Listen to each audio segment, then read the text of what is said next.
It's Tuesday. It's nice and breezy outside. I'm not sweating to death.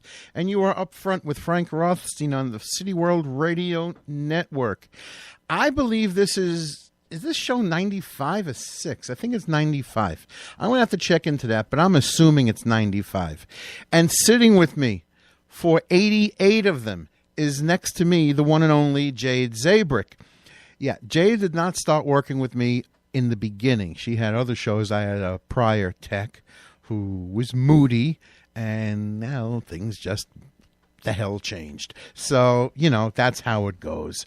So anyway, and then I'm using the microphone for the telephone as to hold up a piece of paper because no one's calling, so I could use it as like a, whatever. But the phones are open, 646-690-2976, 646-690-2976. And today I was fairly productive since I'm in New York. I went out to Queens. I reloaded the water system at the City Field, and the sprinkler system will go off in the clubhouse, and it will rain B12 on all the players because they just suck. So there's my team for the season. It's over before the All-Star break. That gives me a chance to watch the news, which is equally depressing, by the way. Oh, man. Good thing I have some decent music to play. So let's just get to it. First thing I'm going to do is I need a drink. And I'm opening up my my Snapple. And yes, besides City World Radio, we are on 2 different Live Me feeds. So my feed over here, hey gang, and I see Jade's feed over there. Hi, Jade's people. Hi. And as I keep telling everyone on Jade's Live Me, all of her friends, since in all the sick ways I introduce her, that if they give her a 10,000 coin gift, however that equates, or drop a castle on her head, I will introduce Jade for 50 straight minutes. Not that that's such a special thing in the big span of life, but to see if I could do that, that would be interesting. I think I can. And that's just what I'm going to try to do. So we'll be covering some ground. We'll be seeing what everyone is up to, which means Jade, because she has a lot going on.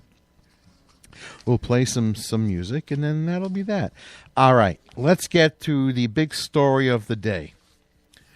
The story that's making many people sick. The Supreme Court upholds President Donald Trump's travel ban, delivering endorsement of presidential power. Okay, so we all know what his travel ban was meant to be. He selected about 7 countries, pretty much just to, at that time, was the Muslim ban. That's what it's being nicknamed, the Muslim ban. And today, the Supreme Court, by a vote of 5-4, gave it to him. And pretty much, anyone listening knows that he's gone through several rounds of courts for his travel bans. So I really don't have to read this out loud to anyone. We all know what it is. Every president that sits in office in term will write up a law, will put in a policy that's going to upset somebody. General rule is you cannot please everyone. Someone voted against the president at some point, no matter who it is, and one of their policies, one of their laws is going to give somebody, as we say in New York, agita. What concerns me with this is not the law, but the person in control of it. Like anything else. Who's in charge? This is a very broad stroke of power that he has. Normally, a president does not need congressional permission for anything if we're in active war. Like someone attacks the United States, he can order defense. He can send the troops out. This is not the case here, and I know both sides of the political debate will, give you their feelings. Mine is I care less about the actual law and more about the person who's in charge of it. I care about who's driving the car, basically. That's what I want to know before I get in.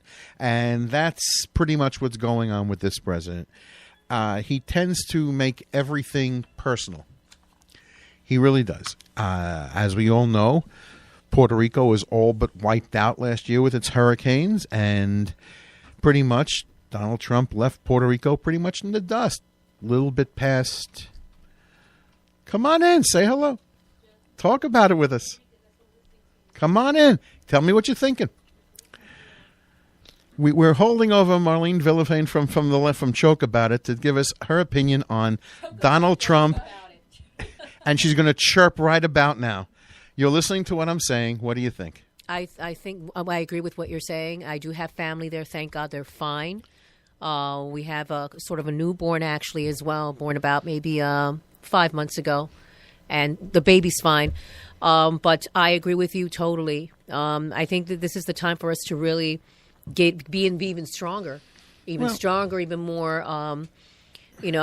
We have to be more compassionate, be stronger, and like I say, every president writes some law that somebody's going to be against, no matter what it is. Absolutely, I agree. And in this case, like I say, I worry about who the sheriff in town is, so to say. I worry about who has control over certain things. In this case, this president has control, and he did not take care of Puerto Rico the way he should have. No, because he shouldn't have. Of course, past business problems fell through that. So course. It's personal.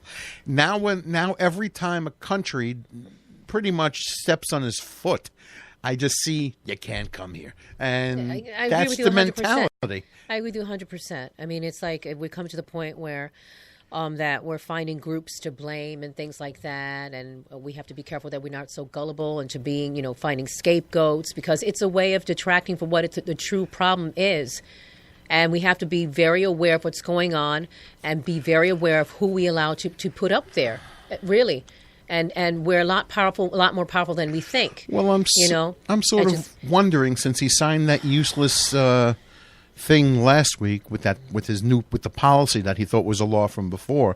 Now that he has this law in effect, and he could do a ban, can he re-implement taking children from the parents as part of protecting? And now there is nothing you can do with it. Oh my goodness. The last thing he signed last week, that little policy change, left one little clause that you can remove children if it is believed that staying with the parents in detention represents a danger to the child. Pretty much he did what every state could do. If there's a problem at home, you can take the kid. That is what was left inside that little policy change. Everything else was pretty much the same, a description of who does what, of an office title.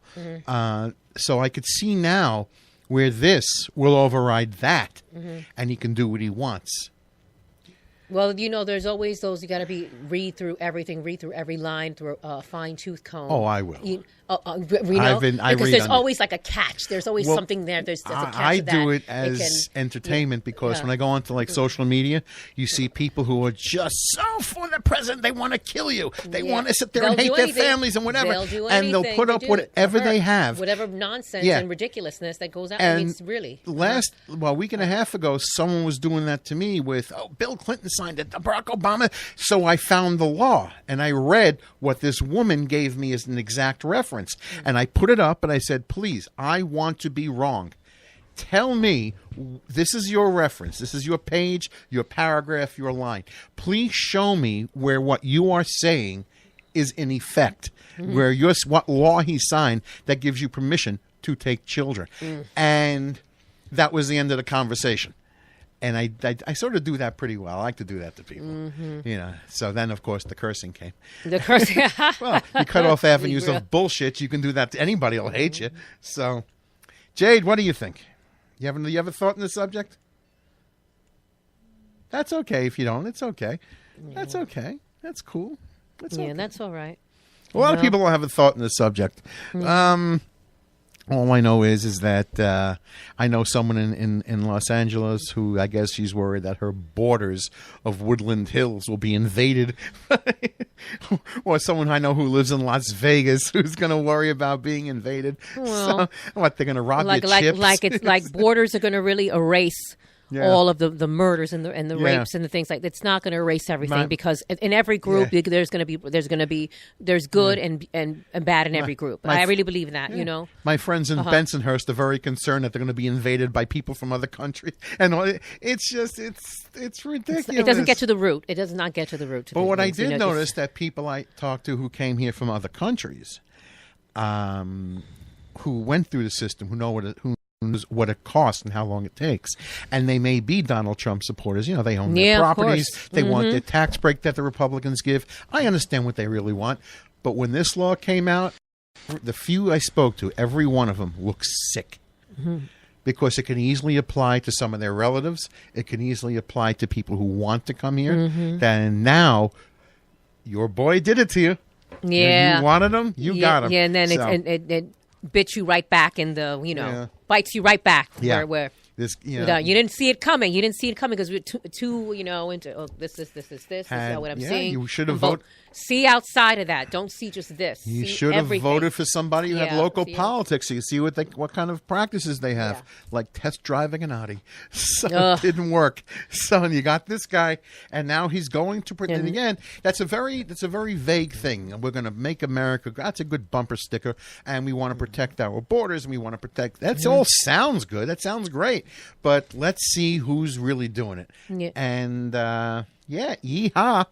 So that's what's happening out there right now. Yeah, I mean, it's not like I said. I don't think these borders or frontiers or whatever. It's not going to erase or solve our problems. Yeah. It never does. I think that's an evasion. It really is. You're evading the issue by doing that to cause more diversion, so that you can't see what's really going on underneath. That's a smokescreen.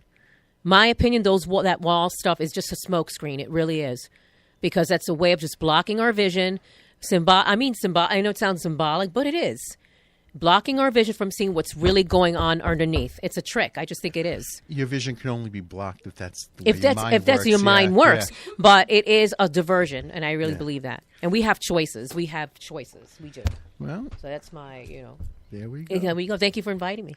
I'm glad you sat down. Yes, that was a great talk. Thanks, Marlene. You're welcome, sweetheart. Next time, right? Yeah, and I think we're going to go play some music now because I need a break as well. I'm going to go play one of my favorite songs. It expresses a great feeling, one that at this moment I wish I could apply, but I'm going to play one of my great favorite songs.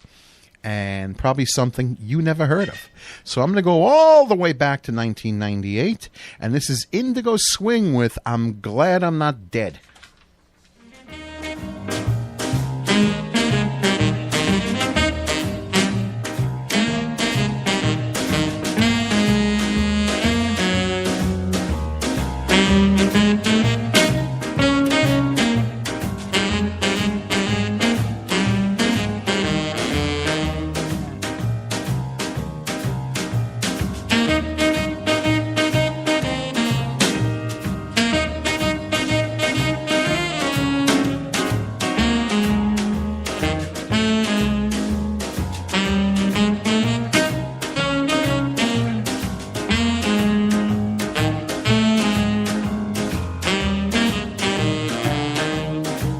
I met a new girl today, and she suits me to a T. I gotta go right away, 'cause she's waiting there for me by the train. She is waiting for me to come round the corner. I gotta get going, Fred, 'cause today's the day I'm glad I'm not dead. We met on the avenue. I was nervous as could be. I didn't know what to do, 'cause she was smiling back at me on the curb. She was smiling at me like she knew me. I gotta get going, Fred, 'cause today's the day I'm glad I'm not dead. I declare today's not like the other days, living life in the same old forgetful ways. Spin the wheel and you see how your number plays. Coming round to me, I wanted to walk her home, and I hope that she'd agree never to be alone. So she's waiting there for me by the train. She is waiting for me to come round the corner. I gotta get going, Fred, 'cause today's the day I'm glad I'm not dead.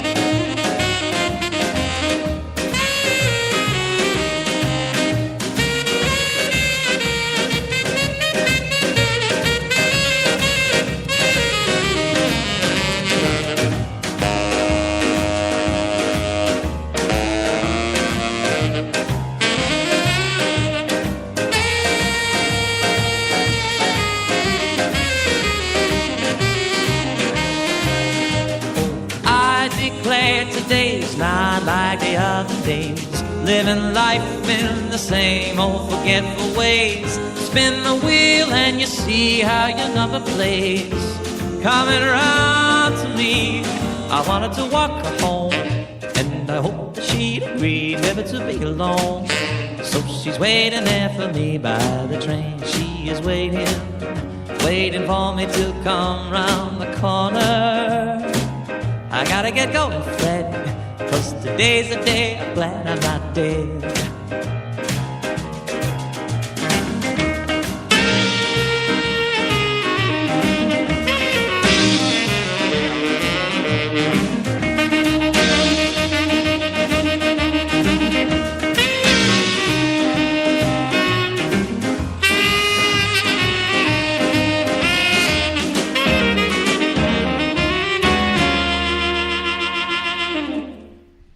Somebody's happy. Okay, good. Okay, so now before I get off the subject of our genii president, y'all watch, y'all watch Fox News, and of course the Five, and there in the leg chair is the one and only leggy Kimberly Guilfoyle. She is the former First Lady of San Francisco, married to the then mayor. You know, she was. Seems that she is now dating Donald Trump Jr. This is somebody who is now sitting in the news chair, telling you her opinions, reading the facts supposedly, reading this and that about the news, while dating the president's son. So anytime you hear people on the Five, on Fox News, telling you, especially Kimberly, who, well, from a visual standpoint, I could worship, don't believe her. Don't believe her. Sex changes everything. Without it, it's all bullshit. Now we know that Donald Trump Jr. and, of course, the president, well, they get married. He has his daughter-in-law as an anchor. So there you go. Watch out for this one. Yee-haw. So I'm reading... I'm clearing off something from my Facebook page. So on some odd end stuff, speaking of of course, here's business again. Harley Davidson to move some production out of the U.S. to avoid the European Union tariffs. They are moving. This is from June 25th, and this is from which site? Bloomberg. So it seems. We all know that Donald Trump pointed to Harley Davidson as an example of what's going right for manufacturing in America, but he put in all these tariffs in all these countries and all these places. And the parts coming in that Harley needs to put their motorcycles together are costing a fortune. And, of course, if he's banning people from all these other countries, where do you get the labor from? And I know the cheaper labor, that's what's going to happen, but where do you get the labor from? Anyway, Harley is moving some of its stuff out of the country. So there's a tariff that backfired. And now, already Harley Davidson has announced plans to close a factory in Missouri and build one in Thailand. After Trump pulled out of the U.S. out of the Trans-Pacific Partnership, the free trade agreement with a bloc of Asian countries that would have lowered barriers to key markets. Now Harley joins iconic American companies including Levi Strauss & Company, even Germany's, I forgot how to put it, Daimler. Okay, I guess I'm doing it. and getting caught in the middle of Trump's trade skirmishes with America's biggest trading partners. So pretty much, they're going to go to Thailand and hire dirt cheap labor. They will get people working. I think if they make $3 a day, they'll be making a fortune. I remember when I was out there, I'm talking about 20 years ago, 22 years ago, you could live out there for like $200 a month in certain areas. I mean, that was it. Your home, your food, your everything. Your daily expenses here would cost you $200 a month there. And so even if it costs $250 now, okay. But for people who live out in Thailand, for locals who are going to look for jobs, life is dirt cheap. Not to them. To them, it's the same struggle.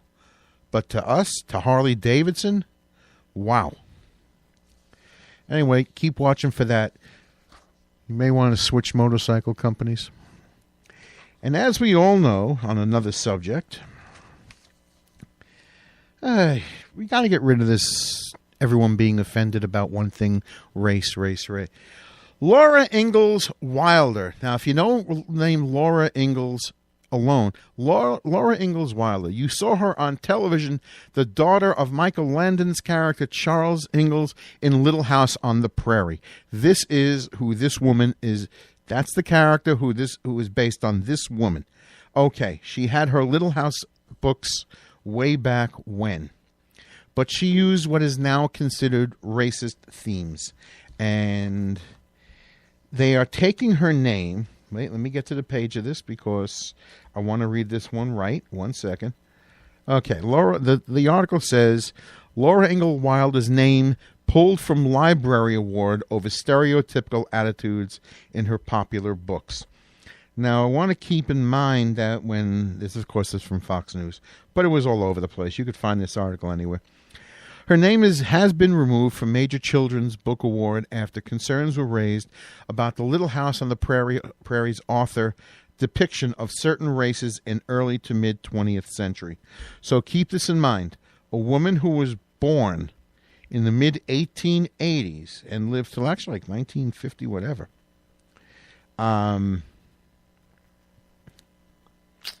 Her name is being stricken from the record, so to say. The award will still be for what it's for. It's a writing award. It's like a children's literature legacy award. But you're taking I've said this before over other subjects. You cannot wipe out history. This woman was born in the 1880s. People didn't talk like they do now. There was no political correctness.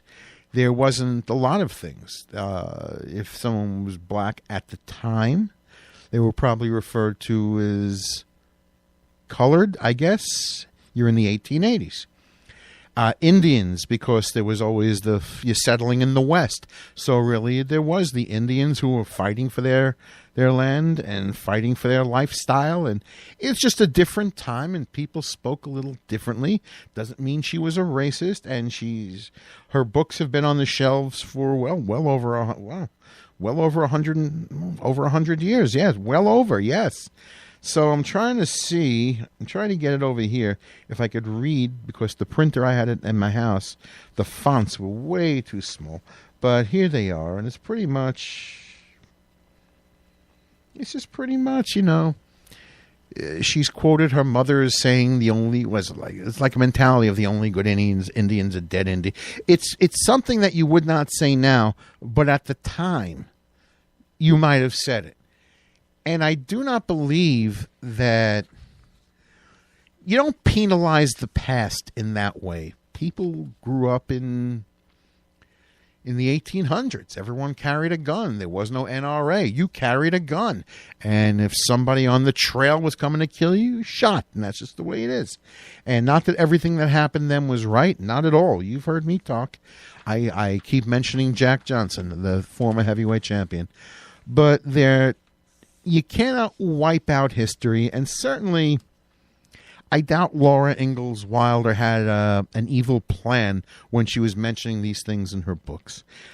And again, I I don't like the idea of removing her name from an award that was created in honor of her because someone today read a book from over like 120 years ago. And to me, it's just ridiculous. I understand people want whatever they want the world to be cleansed, washed over, rewritten, but it don't go that way. It really doesn't go that way. You cannot pick and choose history. It just doesn't happen. There are certain things that are the way they are. There is, especially whether it's race or religion or anything else. No matter what happens, Jackie Robinson was the first black ball player in professional baseball, in the Major League Baseball. Before him, everything was in what was then called the Negro Leagues. That's a fact. That is just a fact. I was having a conversation with someone on Facebook in one of those boxing groups I follow, and they were talking about the greatest heavyweight champions of all time. Okay, fine. One guy did not want to recognize, I think I mentioned this last week, did not want to recognize anyone before Jack Johnson because of the way he perceived racism and the color line.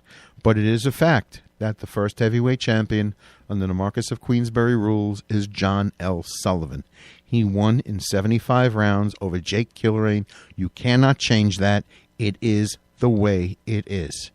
Well, we're still disputing if Christopher Columbus really did it or not, but okay. Certain things are the way they are.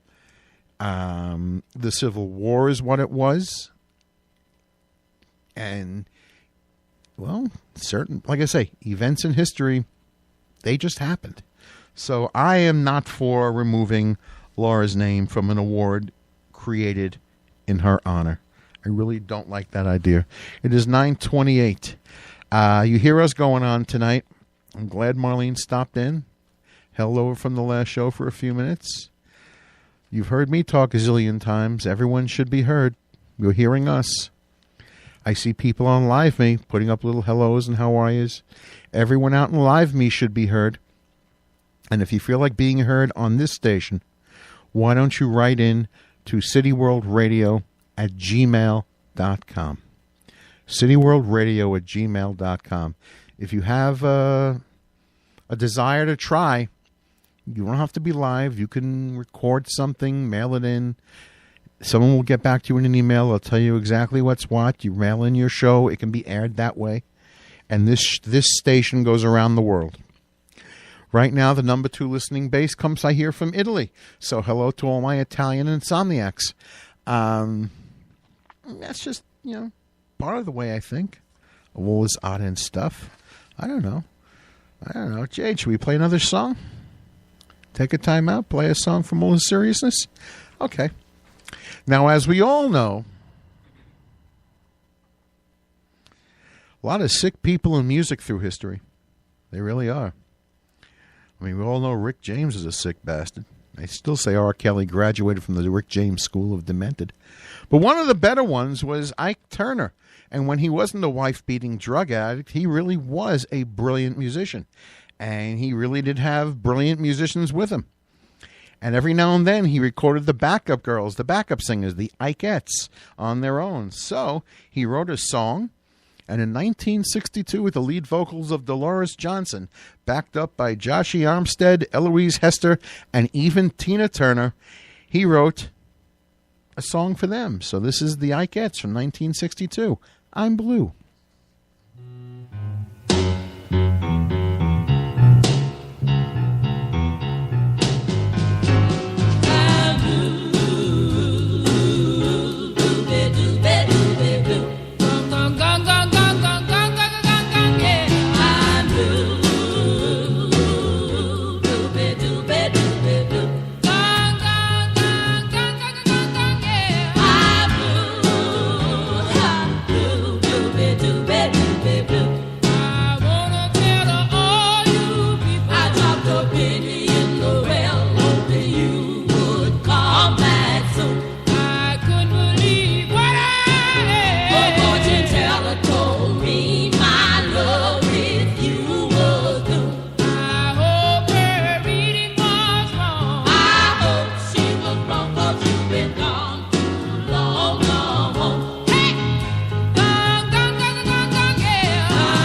was 1962 and the Ikeettes. I like that. I got a kick out of it. They were good. Didn't sound like too complicated of a song, but they had it right. Good for the time. I liked it. So what else is going on? Since the government is ruling a lot these days, session is almost over for the season, so the Supreme Court is on double time. They're working in a faster gear.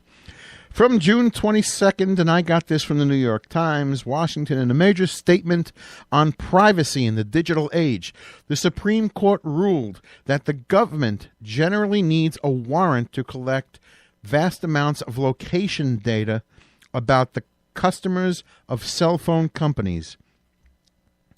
And in a quote, it says, "We decline to grant the state unrestricted access to a wire carrier's database of physical location information." And that is from Chief Justice John G. Roberts, the one who had the deciding vote on the travel ban. The 5-4 ruling will protect deeply revealing records associated with 400 million devices. It did not matter, he wrote, that the records were in the hands of a third party. That aspect of the ruling was a significant break from earlier decisions. Okay. I somehow like that. It's no one's business because they're going to get people. It's like fishing. If you can take 400 million records of people, and just as a general rule, and just generally say, well, it's fishing, like troll fishing. You know, people in a boat, they keep casting that line out, hoping that something bites. So they'll just keep grabbing zillions of pieces of information and hope that they can find something they can prosecute.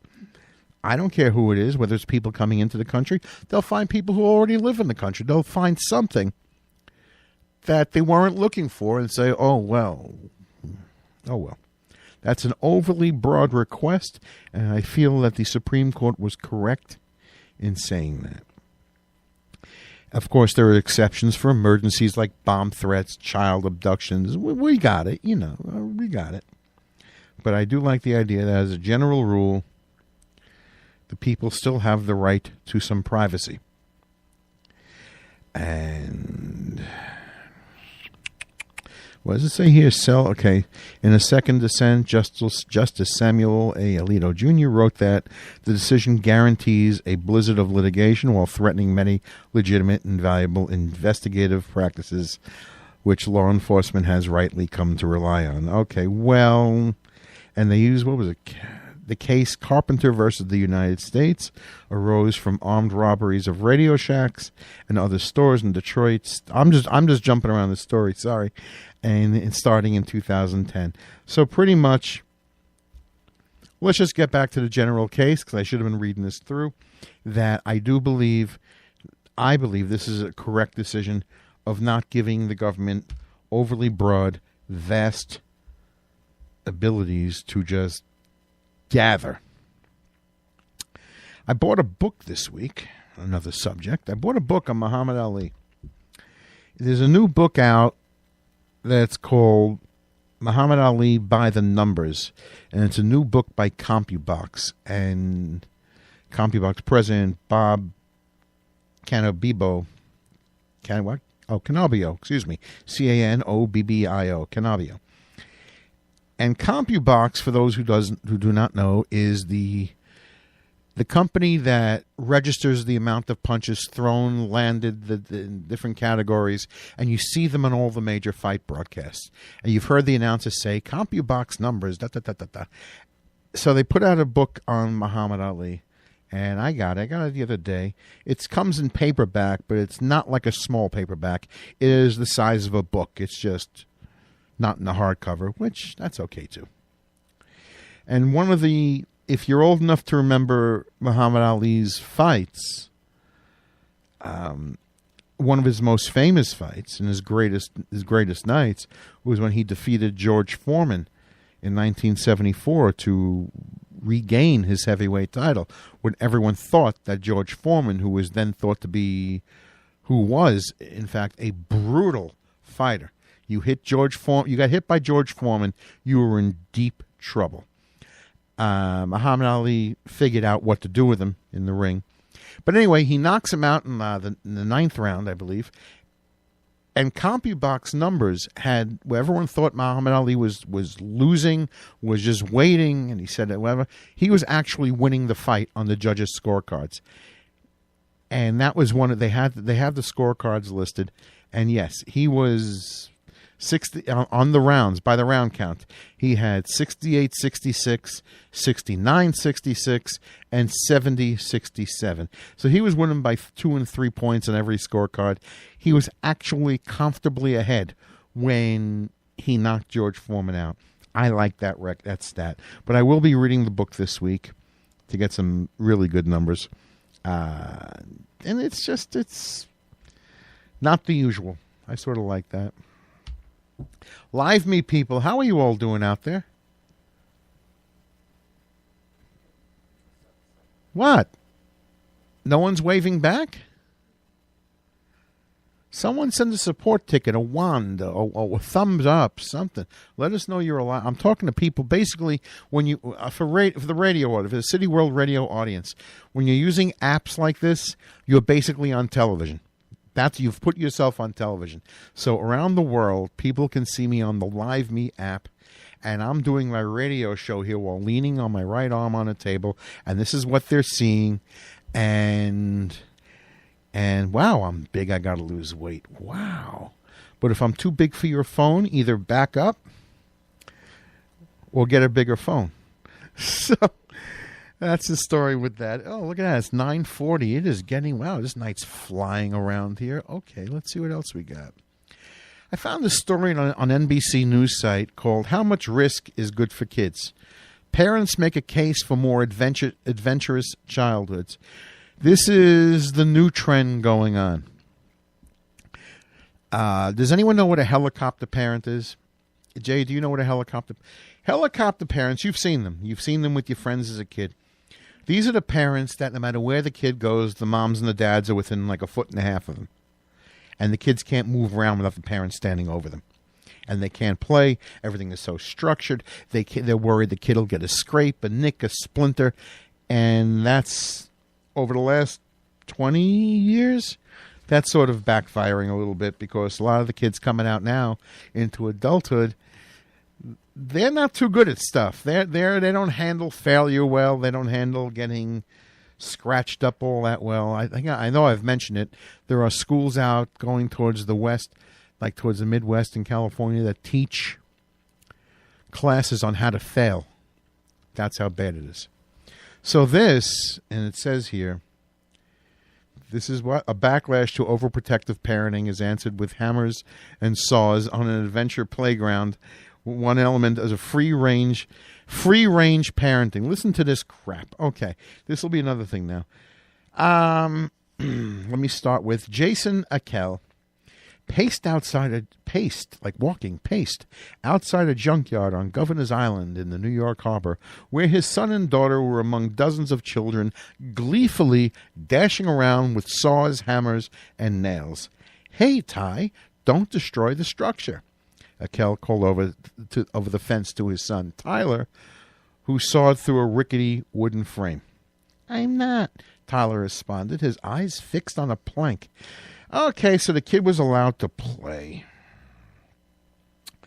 The yard is one result of a growing call to expose kids to more risk. So even more risk is having structure. So pretty much parents are learning to do what my parents did and what my grandparents did.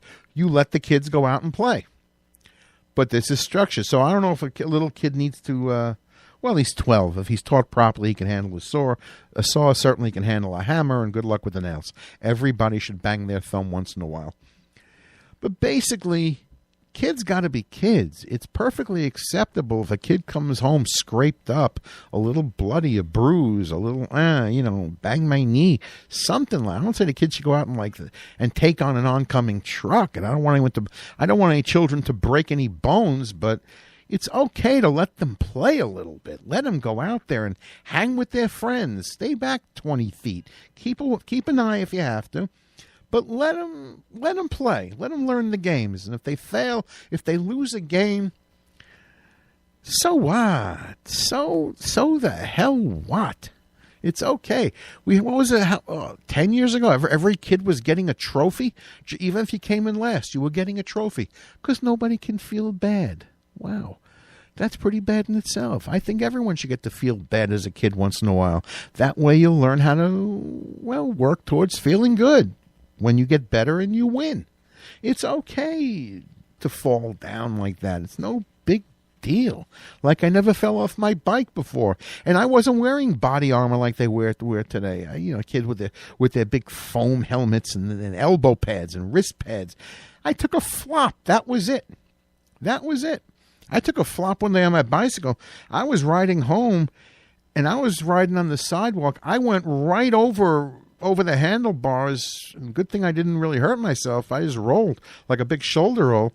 And I couldn't even find what I hit to roll over. It just went. Whoa, there you go. Whoa. Although one time when I was a little kid, Mom's shaking her head now. I was riding in the park and I fell. And you look at some of the parks now, you have those 3 iron bars. That's if you're an adult, it's up to maybe your hip. Right, that little bone that's on your orbit, like your eye socket, that little orbit, that bone hit the iron bar. Whack.